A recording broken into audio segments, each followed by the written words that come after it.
So we're here to talk about matrescence today. And I think really the most important kind of thing to understand is what matrescence is and why it's such a vital time to get support, get some help, and to really think about why and how and sort of what you want to do with that period of time. So, Keely, do you want to give us the definition of matrescence? Oh, wow. Not sure I can give you like the real accurate definition, but I'll give it a good shot. So my understanding of matrescence is realistically the transformation that you go through from being yourself, so me as Keely, to then having, say, my first child and being then mum and going into that journey of motherhood. And that kind of transition can be like psychological, emotional, physical, all of the changes that come with kind of growing a little human inside us and the effect that has on our wider environment, I suppose.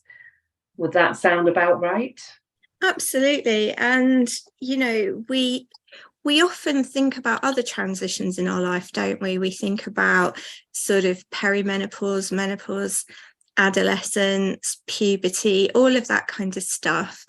But we don't often think about that transition of yourself into being a mother. And that could be having your first child, like you said. It could be becoming a mother of more than one child, when that second child comes along, that can stir up some issues as well, and a bit of sibling rivalry. So well, even with a 10-year gap, it was like starting again with mine. absolutely. And so it's a really important time in a woman's life, I think. For sure. And I think we've discussed before, it's something that I'm now really passionate about, but I'm not passionate about it before. I just didn't know it was actually a thing. Matrescence wasn't a word I actually knew existed. So to be kind of invited into the world of, oh, this is matrescence, this is what it means, was mind-blowing and just literally mind-blowing, because for me, I'd always kind of talk to people about, not the negative side. I felt negative, but I really wanted to give mum to be a warning about all of these changes and things that I know sometimes people say, oh, well, you won't really understand it until they arrive. But I think there's a lot of stuff in that kind of pregnancy phase, even where, if I knew matrescence was an actual thing, then, oh my days, I would have gone and got support. I would have, found that kind of connections I needed to get me through that transition. Even 10 years later with baby number 2, blimey, for me, I went and booked a college course because I just needed something for my sanity, knowing what I went through the first time round, but still not knowing matrescence was a thing that existed. And yeah, so for me, it was kind of, I feel a little bit late because ultimately I've had my 2 and I'm definitely not having any more. And I don't want another 10-year gap for sure. But yeah, if only I knew, literally, if only I knew. So now it's like, there's a word that has actual meaning, and it's just not me being negative, like, oh, really be careful at, whether it's your relationship, your identity, and all the different things that come with it. Yeah, so to me, it's amazing. And if only I knew. I really hear what you're saying, because I'm the same. I went through it 23 years ago. I've got twins, and I had all of these aspects of this, but it didn't have a name back then. It didn't have that kind of sense of support around that, or that acknowledgement. Everything was very baby focused. Is the baby okay? Is baby putting on weight? Is baby doing this? Is baby doing that? Is baby meeting those milestones? And when everything is very focused on the baby and looking after the baby, it's so easy to put yourself last, even though you're that main carer, you're the one getting up, doing the feeds and everything else. And it was a revelation for me. And I think it's so important that even if we don't know exactly how we're going to feel and we don't know exactly what's coming, we don't with adolescents either. But we know it's a transition, and we know we might need to give our teenagers some space. We know they might have some mood swings. We know that they might slam some doors and stomp some feet up the stairs. And there's something about that that allows us just to prep a little, to kind of have an understanding around it. And, you know, if we can bring that to this transition that is matrescence, I think that's going to be really important. Definitely. And adolescence is a phase that I'm experiencing right now with my daughter.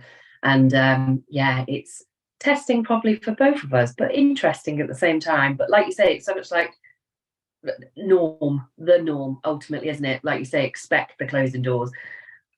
I had slamming doors literally the other day, and I was like, you can't just go around slamming doors. You know, we need to channel this somehow. I know you're going to get mad. I know you're going to get frustrated. I know you're going to experience all this, but what can we do that isn't slamming every single door throughout the house? So yeah, it's a work in progress. Absolutely. And, you know, we need to talk about it because, first of all, we need people to know what it is. It needs normalizing. You know, it's okay to feel the way that you do and to have the challenges that you have. It's real. You know, you need some support, whether that's just from your partner, your midwife, your health visitor, whatever it is, you need some support. And, you know, if we can get this right, then it actually gives you a stronger partnership. It can give you better mental health. And, you know, when matrescence is handled so much better, then those postpartum blues can sort of not be so deep, not be so hard. Yeah. And I think even when you're kind of feeling those post baby blues, you don't necessarily identify that that's what you're feeling. And it's really hard, I suppose, with matrescence not being super known by a lot of professionals. And, you know, if I went to my doctor now or my GP and was like, you know, what's matrescence? Is he going to be able to tell me everything about it and some? Because it is fairly new in the kind of understanding that it is real and it is this thing. But yeah, I think going back, I didn't really acknowledge my baby blues properly until my daughter was like 7. And I just remember feeling this dread and fear. Fear is probably a big word. And that kind of desperate, I suppose, is a good word to use. That desperate need to not go back to how I felt in that space. And I absolutely loved motherhood. I'm the oldest of 5, and I think I've mothered all of them. But yeah, kind of to be able to go back and not feel the way I did, maybe I wouldn't have had a 10-year gap between my kids. Which is why this time around it was very much like what can I put in place? So that's without knowing matrescence was a thing. So imagine if I knew it was a thing and what I could have put in place for it. Just mind-blowing, to be honest, and so important, because it can feel really isolating and lonely. And then you think, oh, am I a bad mum because I'm having these thoughts? But I love my baby lots and lots, and I don't want to change that situation. But what can I do? Where can you reach out? What can you know? And I don't think I'm alone in thinking those thoughts by any stretch of the imagination. It's a huge shift and transition. Absolutely. And we know that becoming a mum, you know, can bring up thoughts and feelings that are unexpected. You might feel alone and like you're going a bit crazy. You might be questioning your identity. You might find some things triggering or traumatic, especially if your birth didn't go the way that you wanted it to. It might reopen your mother wound, and it might strain the relationship you have with your partner. So there's a lot that can go on within that transitional period that is matrescence. But I guess one of the things that we should probably do is we should probably introduce ourselves, because it might be good to know who we are and why this is relevant to our areas of work. So do you want to go first, Keely? Yeah, that's fine. I don't mind going first. We probably should have done it maybe at the beginning. But yeah, so I'm Keely Pierce, and I'm a relationship coach, and I'm on a mission to support parents to basically just allow the normality of every household to kind of achieve happiness and harmony, because parenting can be very up in the air at times, and it's not always plain sailing, and there isn't a book that says a how to, and to kind of be able to reach out and have that support and guidance to take that chaos to calm and just kind of nurture your family to be able to kind of thrive as a team together is my ultimate mission, really. So that's the journey I'm on currently.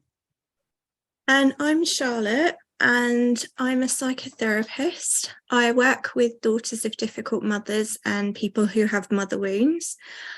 And I'm also a fellow survivor. So I'm someone who has had a difficult relationship with my mum. So I know the kinds of things that this can bring up, especially around matrescence.